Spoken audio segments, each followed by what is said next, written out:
Labour spends more time expelling and disciplining each other rather than getting on with being good politicians who are representing the needs of people. Al Jazeera has obtained the largest leak of documents in British political history.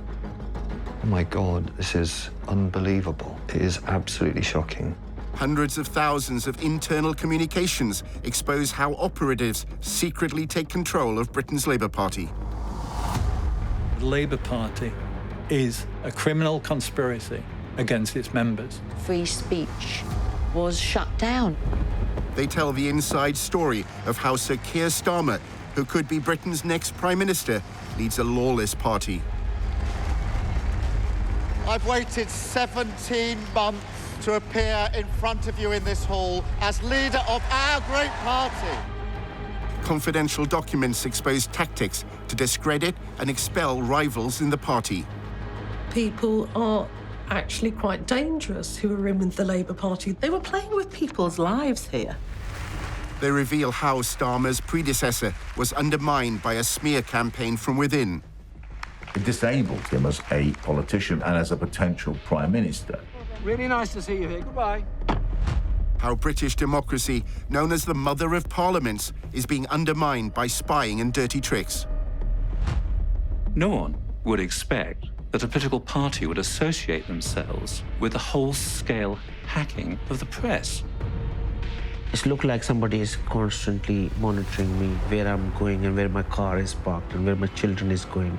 It just stinks to high heaven what they're doing in the background. We speak to people whose voices have been silenced, including those who support Palestinian rights. It's very painful. As Palestinians, there was no room for us to enter this debate, and that's how it was designed to be. And the files reveal how a hierarchy of racism exists under Starmer's leadership. I face more racism in the Labour Party than I have in the rest of my life combined.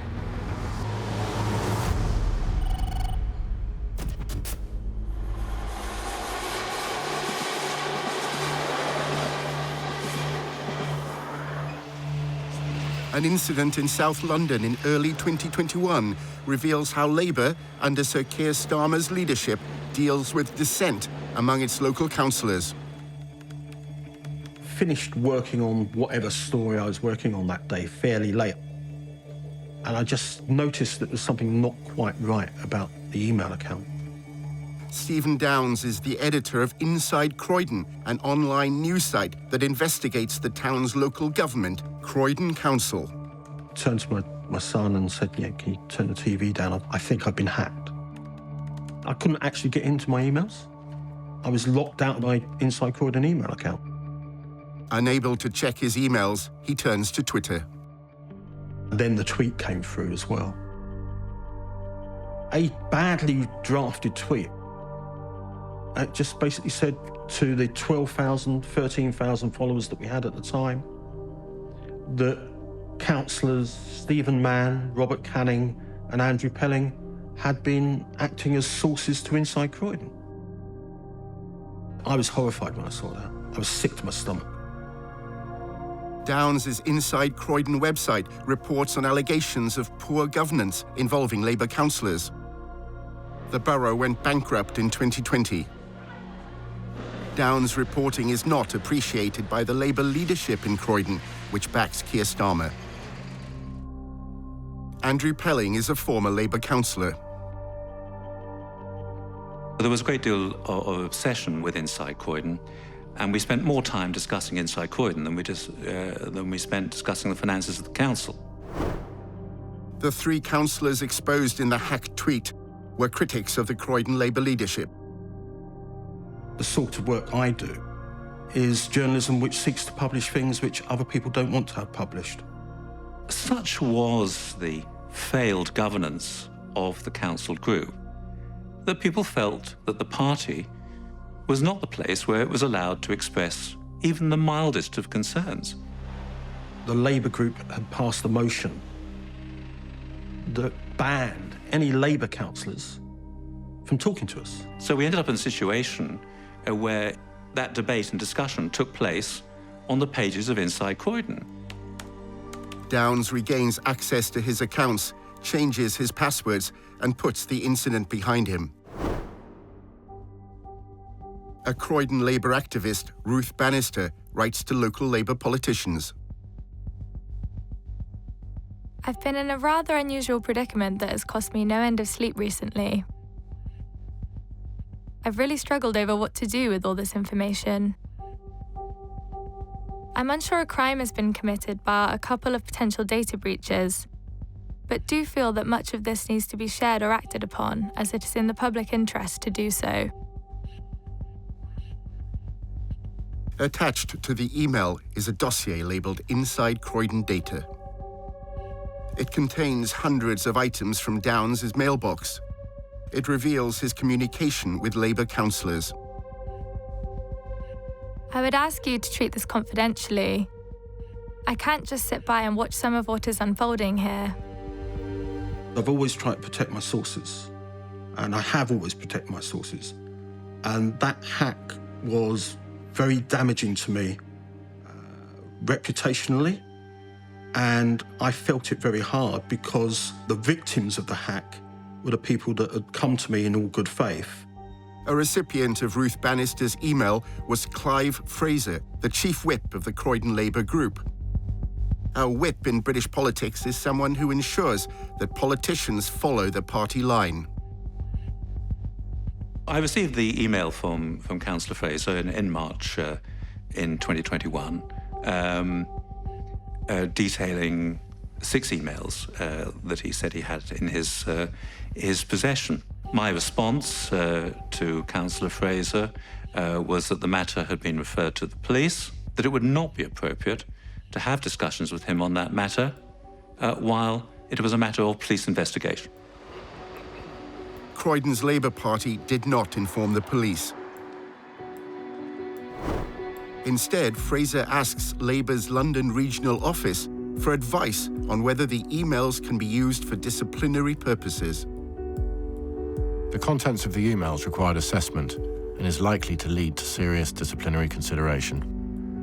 The regional organiser writes back. Please hold fire before taking any disciplinary action based on this info. We need to establish if it is admissible. Labour's London office ultimately informs Fraser that,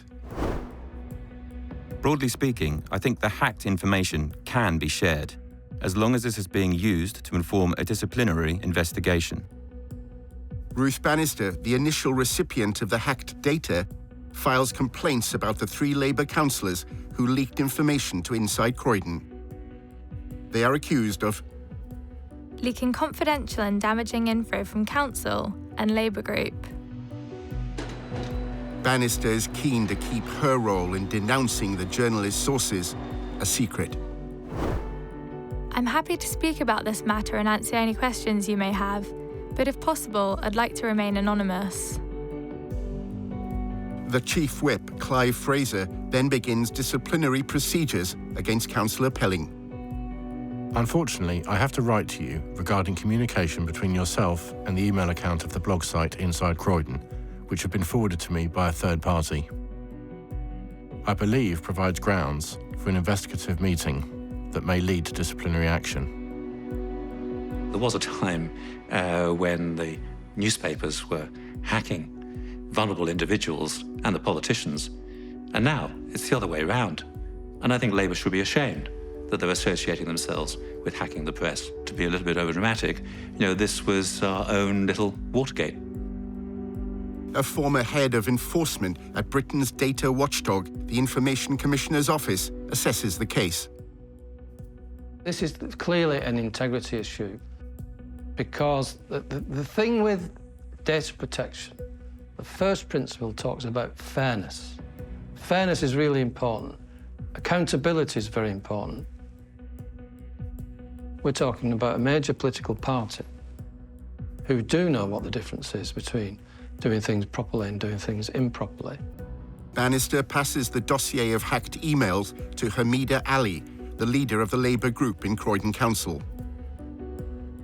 She also passes it to Steve Reid, the local MP, and now Labour's opposition Minister for Justice. They've emailed Steve Reid, who's a member of Keir Starmer's shadow cabinet. I mean, Steve Reid is a shadow justice minister. He must have some understanding, surely, of what the right thing to do is under the law. And this isn't it. Downs learns that his hacked communications are being shared with the local Labour hierarchy. He writes to Councillor Hamida Ali. When I was writing to Hamida Ali, I was trying to retrieve the situation in some way that is damage limitation for the three councillors named. I never had a response from Hamida Ali. The party did not alert Downs to the hack.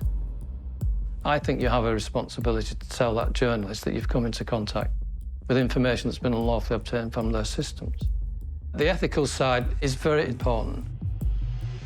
It's gone to a political party, and you would expect the political party to be very careful, knowing that this has been unlawfully obtained. The Labour files contains a complaint by Clive Fraser against David White, a supporter of former leader Jeremy Corbyn. Fraser's complaint about White includes some of the hacked emails. I think the allegations are totally unfair, totally unsubstantiated. There's absolutely no way in which those matters should be of any concern to anybody. They're simply making short comments on matters which Stephen Downs is writing about in his blog Inside Croydon. The MP Steve Reid, who is close to Labour's leader Keir Starmer, asks the London Regional Office to forward the complaint to the party's senior official, General Secretary David Evans. You've just shown me this, in which Steve Reid, David Evans, has shown particular interest in David White. Now, David White has been in the Labour Party his entire life. He'd served the party diligently and exhaustively in various offices within Croydon Central constituency Labour Party. Stephen Downs was providing information which the general public and members of the Labour Party should be aware of. He believed in doing the right thing and having some real progressive socialist policies. He was immensely infused when Jeremy Corbyn became leader of the party. The wonderful campaign that I was involved with brought a lot of people back into politics because they believed there was something on offer for them.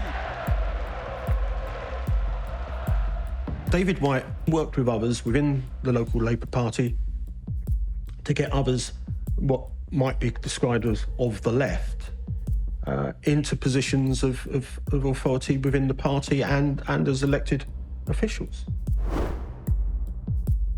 David Evans passes the file on White to the Executive Director of Legal Affairs, Alex Barris-Curtis. Can you ask whomever to look at David White, Croydon? I'm getting a lot of incoming on it, for reasons I can explain later.